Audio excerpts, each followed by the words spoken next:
Hello viewers, it's me Dr. Tahira, your health coach, and you are watching channel Health Show with Dr. Tahira.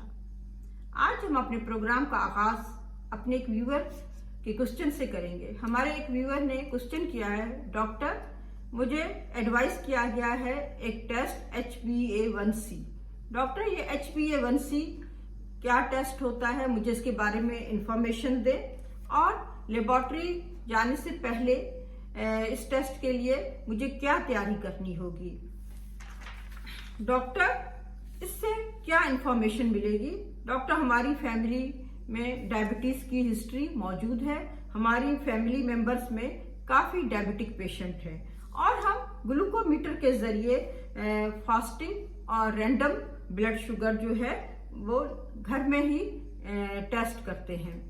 और viewers, हमारे एक और दूसरे friend ने भी क्वेश्चन किया है, डॉक्टर मैंने अपना टेस्ट HbA1c करवाया है, उसका रिजल्ट मैं आपको भेज रहा हूँ, मुझे इसके बारे में इंफॉर्मेशन दे कि इस वक्त मेरी शुगर की क्या पोजीशन है। तो क्वेश्चन नंबर 2 का जो आंसर है वो बाद में देंगे, पहले हम HbA1c पर बात करते हैं। HbA1c को ग्लाइकेटेड हेमोग्लोबिन टेस्ट भी कहा जाता है। ये एक ऐसा ब्लड टेस्ट है जो आपकी ब्लड शुगर लेवल यानी कि over the past 2 to 3 months आपको बताता है, यानी आपकी पिछले 3 महीने की जो ब्लड शुगर लेवल है वो आपको HbA1c के जरिए मालूम होगी। आप डायबिटीज हैं या नहीं हैं, या आप प्री डायबिटीज हैं। अगर आप डायबिटिक पेशेंट हैं तो इस वक्त आपकी शुगर लेवल की क्या पोजीशन है। हमारे ब्लड में RBCs होते हैं यानी कि रेड ब्लड सेल्स, और रेड ब्लड सेल्स में हीमोग्लोबिन मौजूद होता है। हेमोग्लोबिन का काम जो होता है वो बॉडी के हर सेल को ऑक्सीजन सप्लाई करना होता है। हमारे ब्लड के अंदर जो एक्स्ट्रा ग्लूकोज होता है यानी जो एक्स्ट्रा शुगर होती है वो इस हेमोग्लोबिन या RBCs के साथ बाइंड कर जाती है, मिल जाती है। जब ये इसके साथ बाइंड हो जाती है तो वो बाहर नहीं निकलती है, अटैच हो जाती है। जब तक RBCs रिसाइकिल ना हो जाए ये RBCs के अंदर मौजूद होती है, यानी कि शुगर बाइंड हुई होती है।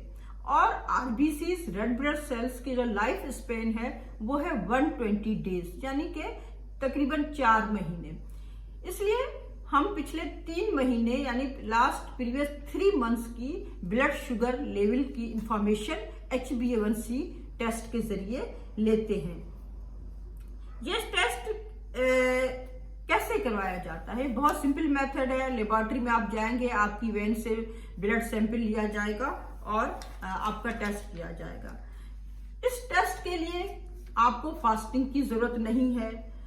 ये टेस्ट आप एनी टाइम करा सकते हैं, इसके लिए कोई स्पेसिफिक टाइम नहीं है, ना ही कोई आपको स्पेशल कोई तैयारी करनी पड़ती है।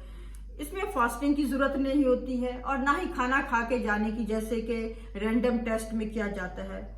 आप किसी भी टाइम जाकर ये टेस्ट करवा सकते हैं।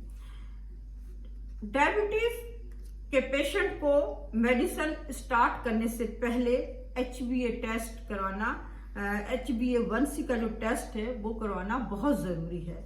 सिर्फ फास्टिंग और रैंडम की ब्लड शुगर लेवल देखकर आप पेशेंट को मेडिसिन स्टार्ट या मेटफॉर्मिन नहीं स्टार्ट करा सकते। अब मेडिकल साइंस ने बहुत तरक्की कर ली है। आप HbA1c के जरिए आपकी ब्लड लेवल जो है, ब्लड शुगर लेवल वो मॉनिटर की जाती है। अब हम HbA1c की वैल्यूज देखेंगे। जी हाँ, इसका जो रिजल्ट आता है वो उसकी जो वैल्यूज होती हैं वो परसेंटेज फॉर्म में होती है, यानी कि परसेंटेज होती हैं। अगर 5.7% से बिलो है, नीचे है रिजल्ट 5.7 से, यानी कि 4.8, 5.1, 5.5, 5.4, तो आपकी रिपोर्ट जो है नॉर्मल है, आपको शुगर नहीं है, आपको घबराने की जरूरत नहीं है, आपकी रिपोर्ट नॉर्मल आई है। अगर आपकी रिपोर्ट में लिखा हुआ है 5.7% to 6.4 परसेंटेज, तो ये स्टेज जो है ये प्री डायबिटिक है। जी हाँ, इसका मतलब है आपको इससे का तो शुगर नहीं है, लेकिन हो सकती है फ्यूचर में आपको शुगर हो सकती है। अगर आपने अपना मौजूदा जो लाइफ स्टाइल है उसको चेंज नहीं किया, ऐसे ही रखा है, आपने अपनी डाइट भी ऐसे ही रखी है जैसे अभी आप ले रहे हैं, उसमें शुगर ले रहे हैं, और आपने अपना वेट भी कम नहीं किया है, तो आपको फ्यूचर में शुगर होने का खतरा है। लेकिन फिलहाल आपको डरने की जरूरत नहीं, आप प्री डायबिटिक हैं। लेकिन आप अपना लाइफ स्टाइल चेंज करने से और ये अपना डाइट, अपना वजन कम करने से अपने इसको प्री डायबिटिक को खत्म कर सकते हैं। हो सकता है आपको फ्यूचर में डायबिटीज ना हो अगर आपने अभी से कंट्रोल कर लिया हो। इसमें आपको मेडिसिन नहीं दी जाएगी, यानी प्री डायबिटिक को मेडिसिन नहीं दी जाती। आप सिर्फ डाइट के जरिए और शुगर के जरिए कंट्रोल करेंगे, अपनी कैलोरीज को कम करेंगे, प्लेंटी ऑफ वाटर लेंगे और एक्सरसाइज वॉक करेंगे। ये सब आपको डायबिटिक होने से बचाएंगे। अब अगर आपकी रिपोर्ट पर 6.5% से ज्यादा वैल्यू आ रही है, इट मीन्स आपको शुगर है। जैसे कि 6.8, 6.7, अब आपको मेटफॉर्मिन दी जाएगी, प्रेस्क्राइब की जाएगी आपको मेटफॉर्मिन। ये उन लोगों के लिए है जिनको अभी पता चला है, जो नए नए डायबिटिक पेशेंट बने हैं। अब देखते हैं जिन लोगों को शुगर है, यानी आप डायबिटिक पेशेंट पहले ही से ही हैं और आपका ट्रीटमेंट भी हो रहा है, यानी आपको शुगर की ऑलरेडी ट्रीटमेंट दी जा रही है, मेडिसिन दी जा रही हैं। ऐसे पेशेंट की 7% आती है तो उनको कहा जाता है ठीक है, लेकिन अगर 8% आती है तो इनको कहा जाता है कि आप अपनी शुगर को कंट्रोल में रखें, आपकी शुगर कंट्रोल नहीं है। अपना लाइफ स्टाइल चेंज कर लें और अपनी डाइट को भी ठीक कर लें, आपको वेट भी कम करना पड़ेगा और डाइट को भी कंट्रोल करेंगे। अगर किसी की ज्यादा वैल्यू आ गई है, जैसे कि 8 से ऊपर आ गई है, तो डॉक्टर आपकी जो ऑलरेडी डोज है, जो आपका ट्रीटमेंट चल रहा है, तो आपकी डोज जो है वो इंक्रीज करना होगी। अगर वैल्यू 9% से 10% आ रही है तो फिर आपको इंसुलिन लगाने की जरूरत होती है, क्योंकि आप रिस्क पर होते हैं। आपको हार्ट अटैक भी हो सकता है, आपको स्ट्रोक भी हो सकता है और आपका किडनी फेलियर भी हो सकता है, या नजर भी जा सकती है, यानी कि विजन लॉस होने का भी खतरा मौजूद होता है। वैसे तो HbA1c टेस्ट जो होता है वो एक्यूरेट ही होता है, लेकिन कुछ कंडीशंस ऐसी होती हैं जिनमें इसमें कुछ चेंजेस भी आ सकती हैं, यानी ये कम और ज्यादा वैल्यू भी दिखा सकता है।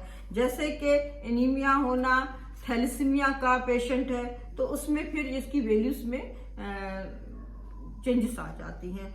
अच्छा, क्वेश्चन नंबर 2 जो पूछा गया है, उन्होंने अपनी जो रिपोर्ट दिखाई है उसमें आपकी रिपोर्ट आ रही है 6.4%।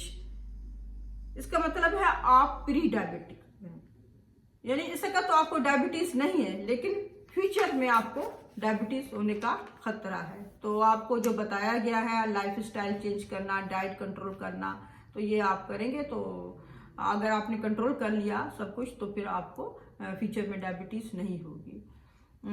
मेरा ख्याल है आपको HbA1c के बारे में कुछ इन्फॉर्मेशन मिली होगी। हमारे जो 2 क्वेश्चन पूछे गए थे उनका आंसर भी मिल गया है। इस वीडियो को अपने फ्रेंड्स के साथ शेयर करें और मेरा channel health show with doctor Tahira को सब्सक्राइब करें। Thanks for watching.